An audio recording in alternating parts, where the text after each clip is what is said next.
Salve saudara-saudaraku yang terkasih dalam Tuhan kita Yesus Kristus. Perkenalkan, nama saya Frater Ignatius Tofi dari komunitas diocesan.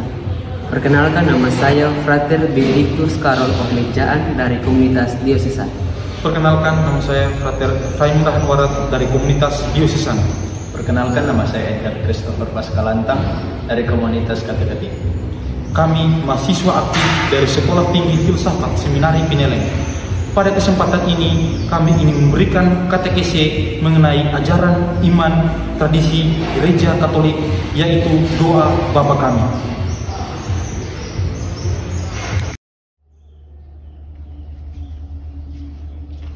Hai saudara-saudaraku yang terkasih dalam Tuhan kita Yesus Kristus. Tentu kalian semua biasa mendengar doa Bapa Kami, tapi kalian tidak tahu makna dari setiap kalimat yang ada.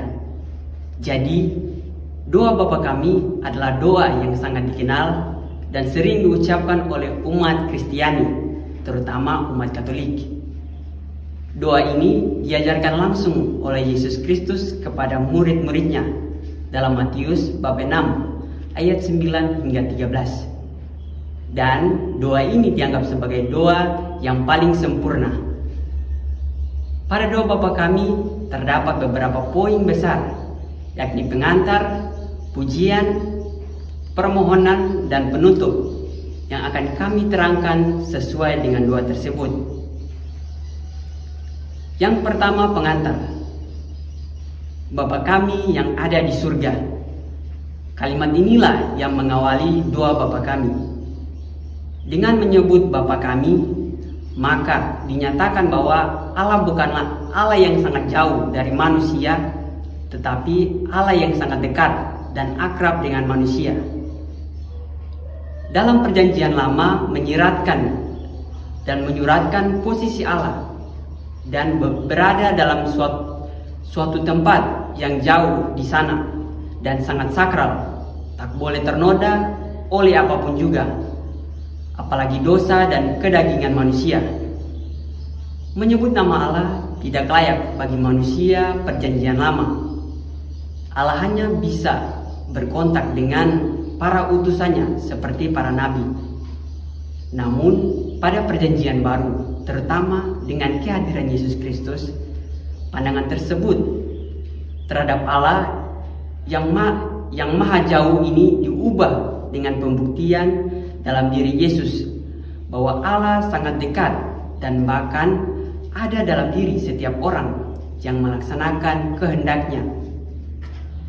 Yesus menegaskan bahwa Allah senantiasa bisa dijumpai oleh setiap orang yang mengasihinya. Nah, dalam poin yang kedua, pujian. Dimuliakanlah namamu, datanglah kerajaanmu, jadilah kehendakmu. Secara keseluruhan, kalimat ini tersebut dibagi dalam beberapa poin. Yang pertama, mengajarkan kita untuk menghormati Allah.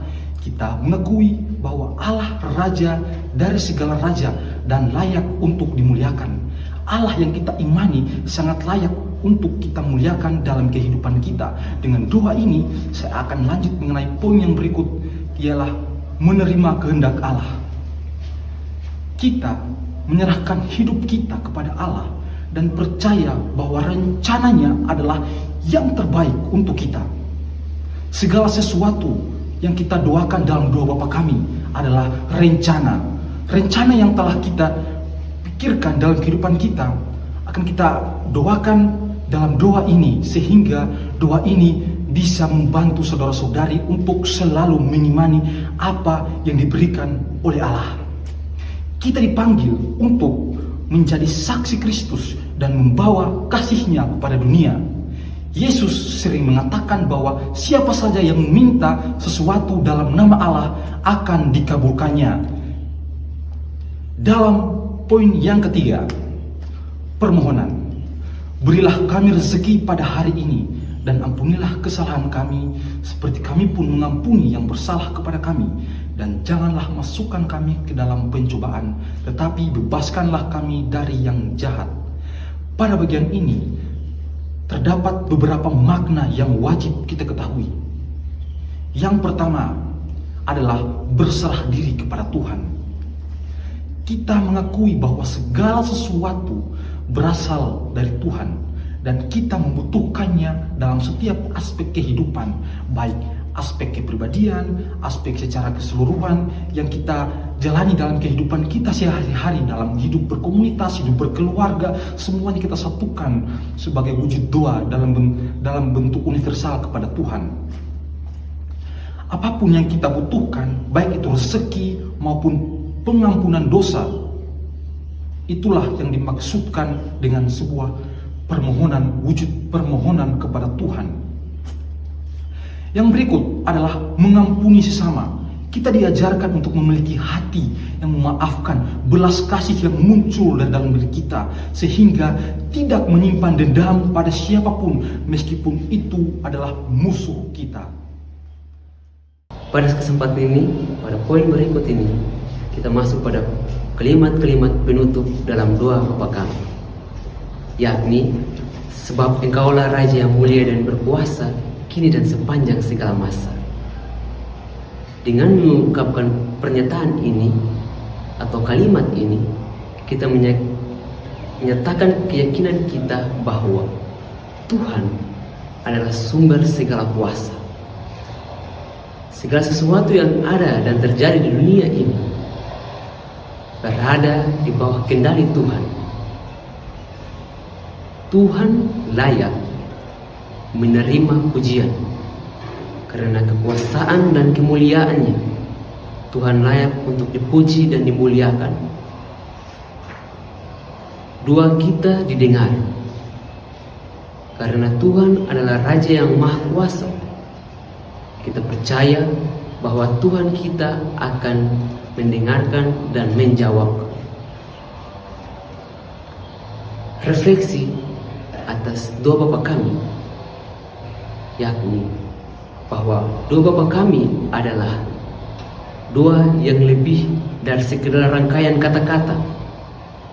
Ia adalah jembatan yang menghubungkan antara kita dengan Sang Pencipta, sebab ikatan yang mendalam antara manusia dan Tuhan, yakni doa yang diajarkan langsung oleh Yesus Kristus sendiri, menjadi inti dari spiritualitas umat Katolik. Bapa kami adalah harta karun yang tak ternilai bagi umat Katolik.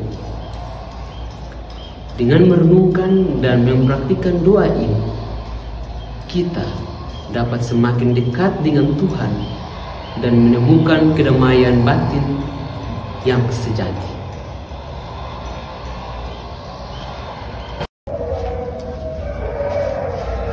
Saudari-saudariku yang terkasih, dalam kehidupan sehari-hari kita bisa memperdalam pemahaman tentang doa Bapa kami dengan cara merenungkan setiap kata. Cobalah untuk memahami makna dari setiap kalimat dalam doa ini. Doa dengan sungguh-sungguh, jangan hanya mengucapkan kata-kata, tetapi resapi setiap kata yang kita ucapkan. Menerapkan dalam hidup, usahakan untuk menerapkan nilai-nilai yang terkandung dalam doa ini dalam kehidupan sehari-hari. Dan akhirnya saudara-saudariku yang terkasih, semoga kata-kata yang telah kami bawakan dapat menjadi pengetahuan dan pegangan bagi kita semua yang telah menjadikan Yesus sebagai panutan, pedoman, serta jalan kebenaran bagi hidup kita. Semoga Tuhan memberkati kita.